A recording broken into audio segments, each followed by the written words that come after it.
హరే కృష్ణ దండవాత్పడం. మొన్నటిదాకా నవదీపాల్లో మొదటి దీపం అంతర్దీపం చూసాం. తర్వాత రెండో దీపం సీమంత దీపం. ఈ సీమంత దీపానికి ఆ పేరు ఎలా వచ్చిందో తెలుసుకుందాం.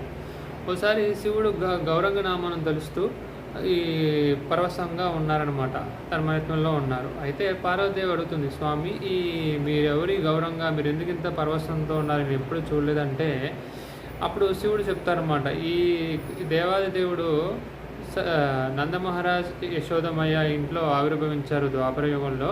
అలానే ఈ కలియుగంలో జగన్నాథ మిశ్రా సచీమాత ఇంట్లో ఆయన ఆవిర్భవించబోతున్నారు.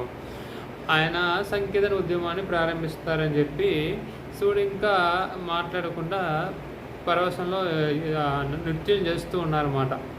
అయితే పార్వతీదేవికి చాలా బాధ కలుగుతుంది. భగవంతుడు ఎక్కడైతే ఉంటాడో అక్కడ మాయ ఉండదు అంటున్నారు. ఈ విధంగా భగవంతుడు ఆయన లీలల్లో నుంచి నన్ను దూరం పెడుతున్నాడు అని చెప్పి ఆమె బాధపడుతూ